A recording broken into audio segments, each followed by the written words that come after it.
Vítejte u našeho dalšího vizuálního rozboru. Dnes se společně podíváme na něco, co na první poslech může znít jako naprostá byrokratická nuda. Zákon číslo 133 z roku 1985 sbírky o požární ochraně. Ale nenechte se odradit rokem vydání nebo tím dlouhým názvem. Jak si za chvíli ukážeme, ve skutečnosti je to nesmírně propracovaný společný plán pro naši národní bezpečnost. Není to jen stoch papírů poskládaný v šuplíku, je to komplexní systém, který má doslova za úkol chránit naše zdraví, životy i majetek. Takže pojďme rovnou na to. Hned na úvod se nabízí jedna docela provokativní otázka. Kdo vlastně nese tu úplně nejvyšší, konečnou právní odpovědnost za to, že u nás nezačne hořet? Když se podíváte do zákona, odpověď je až překvapivě přímočará. Úplně každý. Přesně tak, zákon neukazuje prstem jen na profesionální hasiče nebo na majitele obřích továren, ale naprosto na každého z nás. Nikdo z tohoto systému nevypadává, všichni jsme jeho pevnou součástí. Abychom se v tom textu nestratili, dnešní výklad jsme si rozdělili do 6 rychlých bloků.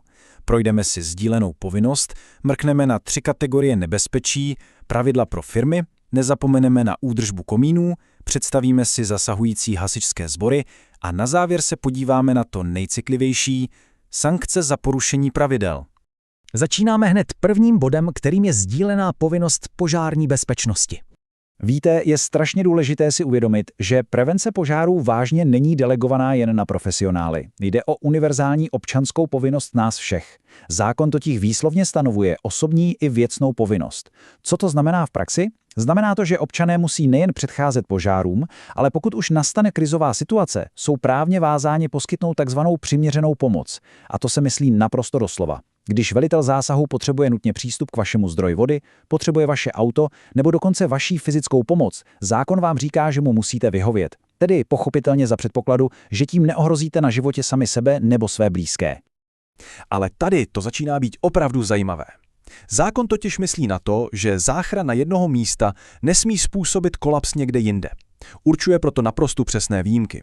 Z této povinnosti poskytnout osobní nebo věcnou pomoc jsou vyjmuti například policisté, vojáci, dále pak řidiči veřejné dopravy, energetici a v neposlední řadě také lékaři a zdravotníci. Je to vlastně úžasně chytrý způsob, jak legislativně zajistit, aby jedna lokální krize nespustila dominový efekt a neochromila chod celého státu. Přesouváme se k druhé části, a to jsou 3 kategorie nebezpečí. Zákon třídí veškeré podnikání do 3 škatulek podle toho, jak velkou hrozbu reálně představují. A určují to nekompromisní fyzikální zákony. Představte si, že máte firmu v budově, která má 7 pater, nebo zkrátka někde skladujete víc než tunu pevných hořlavin. V tu ránu automaticky spadáte do kategorie zvýšeného nebezpečí.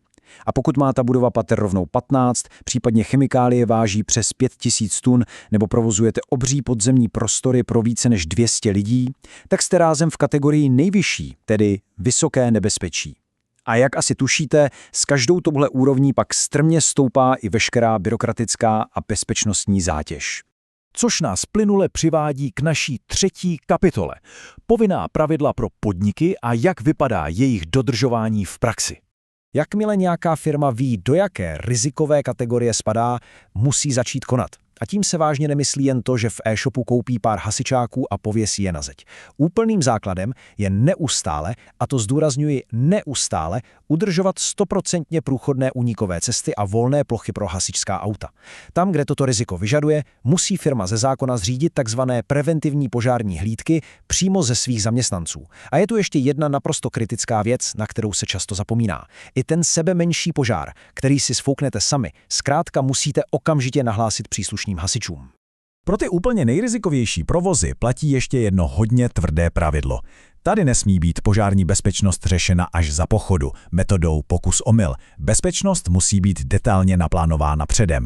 Zákon vyžaduje vypracování velmi komplexních dokumentů, posouzení požárního nebezpečí a dokumentaci zdolávání požárů. A co je na tomto nejzásadnější? Státní požární dozor to musí celé posvětit a schválit ještě předtím, než firma vůbec poprvé spustí své stroje.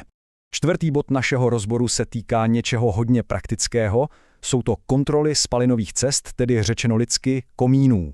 Tyhle paragrafy totiž neřeší jen velký průmysl, ale i takovéto úplně běžné dilema majitele rodinného domu. Kdy si můžu ten komín vyčistit sám a kdy musím volat odborníka. Zákon v tomhle mluví docela jasně. Takzvané čištění svépomocí je dovolené jen u spotřebičů na pevná paliva, a to maximálně do výkonu 50 kW. Naopak, jakmile jde o povinné roční kontroly, čištění plynového kotle nebo jakoukoliv celkovou technickou revizi, na to už si prostě musíte zavolat státem certifikovaného kominíka.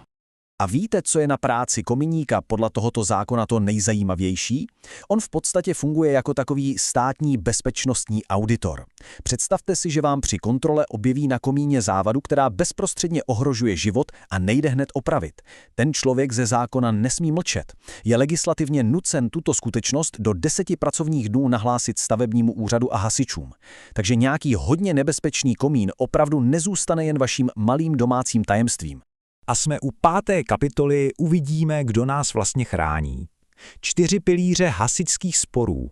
Tady se posouváme od prevence rovnou k akci. Zákon rozděluje záchranné síly do 4 naprosto provázaných pilířů. Páteří celého systému jsou samozřejmě profesionálové z hasičského záchranného sboru kraje. Druhým pilířem jsou pak profesionální hasiči uvnitř velkých podniků. Jednoduše tam, kde je vysoké riziko, musí ze zákona vzniknout hasičský záchranný sbor podniku. A 3. a 4. pilíř tvoří ty obrovsky důležité kapacity. Sbory dobrovolných hasičů, které zakládají buď samotné obce, nebo opět různé firmy. Celá tahle hustá síť pak garantuje, že pomoc není nikdy příliš daleko. S tím se mimochodem pojí jedna nesmírně chytrá právní vychytávka, takzvaná společná jednotka. Všichni moc dobře víme, že postavit, vybavit a udržovat profesionální i dobrovolnou hasičskou zbrojnici stojí doslova šílené peníze. Zákon proto menším obcím nebo menším podnikům umožňuje spojit síly. Jednoduše se píšou smlouvu a společně sdílejí lidi, techniku i ty velké náklady. Je to neuvěřitelně elegantní způsob, jak splnit přísné bezpečnostní tabulky a přitom se finančně úplně nezruinovat. A dostáváme se k závěrečnému bodu našeho rozboru. Sankce za porušení, neboli když jde do tuhého. Stát u dohledu nad bezpečností pochopitelně nezůstává jen u dobře míněných doporučení. Jakmile dojde na pokuty, čísla naskakují sakra rychle a s každou kategorií nebezpečí se horní hranice rovnou zdvojnásobuje. Úplně běžný komerční provoz riskuje sankci až do 250 000 korun. U firem ve zvýšeném nebezpečí už jsme na 500 000. A ty nejrizikovější provozy, kde každá drobná chyba může mít katastrofální následky, tam má státní dozor pravomoc napařit pokutu ve výši až rovného 1 000 000 korun. A pozor, tohle zdaleka nejsou konečná čísla. O to větší pozor si musí všichni dávat na recidivu. Zákon má totiž velmi účinnou zbraň na chronické ignorování předpisů. Pokud v průběhu pouhých 3 let porušíte pravidla znovu, úřady mohou ty zmíněné maximální limity bleskově zdvojnásobit. Celý tenhle mechanismus má jasný cíl – ukázat, že brát pokuty jen jako jakýsi poplatek za provoz a dál si vesele ignorovat bezpečnost, to se ekonomicky ani trochu nevyplatí. A pak je tu tohle číslo. 10 000 000 korun. To už budí docela respekt, že? Zákon si tuhle astronomickou částku nenechává jen jako nějakého papírového strašáka. Mají přímo zarezervovanou pro ty absolutně nejhrubší prohřešky. Padne to třeba ve chvíli, kdy se obří průmyslový gigant rozhodne svévolně zlušit svou podnikovou jednotku hasičů bez povolení. Nebo když někdo spustí extrémně rizikovou továrnu bez schválené dokumentace. Těch 10 milionů přesně odráží fakt, že takovým jednáním ohrožujete nejen sami sebe, ale i obrovské území ve svém okolí. A to nás přivádí k samému závěru naší dnešní cesty tímto zákonem. Myslím, že je teď nad slunce jasné, že zákon o požární ochraně tu není proto, aby nečinně seděl v archivu. Je to opravdu živý, každodenní ekosystém našeho přežití. Začíná to u správně umístěného hasičáku na chodbě, přes ten zkontrolovaný komín u vás doma, až po tu těžkou hasičskou techniku v obrovských provozech. Nechme proto na samotný závěr zaznít tuto myšlenku. Až se zítra budete procházet po ulici, vaší kanceláří nebo výrobní halou, zkuste se na chvíli zastavit a položit si otázku. Odpovídá tenhle místní ekosystém, náš sdílený prostor, skutečně těm základním pilířům požární bezpečnosti, které jsme si dnes ukázali? Je to docela silná myšlenka, kterou stojí za to mít v hlavě. Moc vám děkujeme, že jste si našli čas na náš dnešní vizuální rozbor a budeme se těšit zase příště.